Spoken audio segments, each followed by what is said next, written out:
நம்ம எம்எஸ் தோனி அவர் சொன்ன ஒரே ஒரு வார்த்தை, சிஎஸ்கே அணிக்கு உள்ள எந்த பிளேயர்களுமே ஃபாரின் பிளேயர்கள் திரும்ப வரமாட்டாங்க அப்படின்னு சொல்லிட்டு இருந்தவங்க எல்லாருக்குமே ஒரு பயங்கரமான மிகப்பெரிய ஷாக் தான் தற்போது கிடைச்சிருக்கு.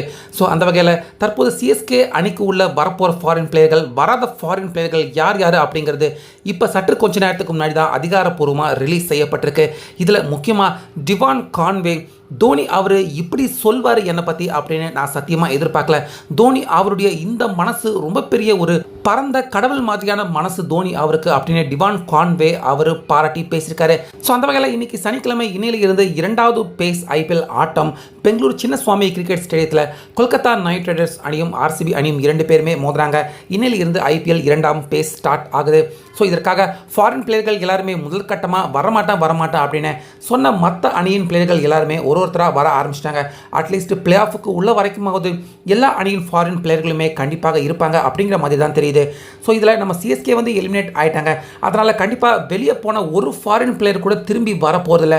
சிஎஸ்கே அணி எந்த ஒரு ஃபாரின் பிளேயருமே இல்லாமல் விளையாட போகிறாங்க அப்படின்னு தான் எல்லாருமே நினச்சிக்கிட்டு இருந்தாங்க. கிரிக்கெட் விமர்சகர்கள் கூட இப்படி தான் சொல்லிக்கிட்டு இருந்தாங்க. ஆனால் இப்போ நம்ம எம்எஸ் தோனி அவர் சொன்ன ஒரு வார்த்தைக்காக மதிப்பு கொடுத்து சிஎஸ்கே அணியில் யாருமே எதிர்பார்க்காத சம்பவம் நடந்திருக்கு. அதாவது சிஎஸ்கே அணிக்காக டிவான் கான்வே, ரச்சின் ரவீந்திரா இவங்க இரண்டு பேருமே வரல. இதுக்காக நம்ம தோனி அவர் டிவான் கான்வே அவருக்கு என்ன சொல்லியிருக்காரு அப்படின்னா, நம்ம எல்லாருக்குமே தெரியும் சமீபத்தில் தான் கான்வே அவருடைய அப்பா தவறி போயிருந்தார். அதனால் இரண்டாம் பேஸ் ஐபிஎலுக்காக நீங்கள் வர வேண்டாம் அப்படின்னு கான்வே அவர் வர அப்படின்னு சொன்னாலும் நம்ம தோனி அவர் டிவான் கான்வே அவர் வர வேண்டாம் அப்படின்னு வெளிப்படையாக சொல்லியிருக்காரு. ஸோ இதை பற்றி ஒரு வீடியோ ஒன்று பேசி வெளியிட்டிருக்காரு கான்வே. நான் வரேன் அப்படின்னு சொன்னாலும் என்னுடைய நிலைமையை புரிஞ்சுக்கிட்டு தோனி அவர் என்னுடைய அப்பா தவறி போயிட்டார், அதனால் நீங்கள் குடும்பத்தார்கள் கூட இருங்க, இப்போதைக்கு வர வேண்டாம் அப்படின்னு தோனி என்னுடைய சூழ்நிலையை புரிஞ்சுக்கிட்டு இப்படி சொன்னது எனக்கு ரொம்ப பெரிய மகிழ்ச்சியை கொடுத்துருக்கு அப்படின்னு டிவான் கான்வே சொல்லியிருக்காரு. ஸோ கான்வே அவர் வரலன்னா அதே போல் ரச்சின் அவரும் வர வேண்டாம் அப்படின்னு அவருக்கும் வர வேண்டாம் அப்படின்னு சொல்லிட்டாங்க. ஆனால் பிரீவிஸ் அவர் சிஎஸ்கே அணியின் எதிர்காலம் அப்படின்னு சொல்லலாம். பிரீவிஸ் கண்டிப்பாக வரணும் அப்படின்னு நம்ம தோனி அவர் கேட்க, பிரீவிஸ் அவர் முதல் ஆளாக புறப்பட்டு நம்ம சிஎஸ்கே அணி கூட இணைஞ்சிட்டாரு. ஆனால் சாம் கரன், ஜெமி ஓவர்டன் அவங்க இரண்டு பேருக்குமே வெஸ்ட் இண்டீஸ் தொடர் இருக்குது அப்படிங்கிறதால அவங்க வர முடியாமல் போயிடுச்சு.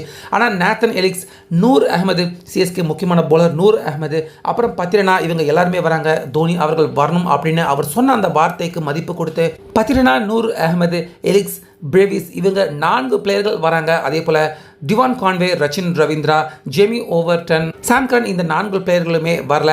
ஆனால் நம்ம சிஎஸ்கே வந்து எலிமினேட் ஆகிட்டாங்க, யாருமே வரமாட்டாங்க அப்படின்னு தான் மற்ற அணிகள் எல்லாருமே சொல்லிட்டு இருந்தாங்க. ஆனால் அப்படி இல்லாமல் நம்ம எம்எஸ் தோனி அவர் சொன்ன வார்த்தைக்காக இந்த 4 பிளேயர்கள் வந்திருக்காங்க. சிஎஸ்கேக்கு இன்னும் 2 ஆட்டம் தான் இருக்குது. இந்த 4 பிளேயர்களை வச்சு கண்டிப்பாக சிஎஸ்கே அணி நல்லா விளையாடிட முடியும். முக்கியமாக டிவான் கான்வே அவருடைய அப்பா தவறி போயிட்டதால வரன்னு சொன்ன அந்த பிளேயரை தற்போது நம்ம தோனி அவர் வர வேண்டாம், உங்கள் குடும்பத்தார்கள் கொடுங்க இருங்க அப்படின்னு சொன்னது கான்வே அவரை ரொம்பவே நிகழ்ச்சி அடைய வச்சிருக்கு. ஸோ தோனி அவருடைய இந்த செய்கை தற்போது ரசிகர்கள் எல்லாருமே சோஷியல் மீடியாவில் தோனி அவரை பாராட்டிக்கிட்டு வராங்க. அந்த வகையில் சிஎஸ்கே அணிக்கு யாருமே வரமாட்டாங்க அப்படின்னு சொல்லிட்டு இருந்த அந்த நிலைமையை மாற்றி சிஎஸ்கே அணிக்கு 4 ஃபாரின் பிளேயர்களை தோனி அவர்கள் வர வச்சிருக்காரு. முக்கியமாக கான்வே அவருக்கு செஞ்ச இந்த விஷயத்தை பற்றியும் உங்கள் கருத்தை சொல்லுங்கள்.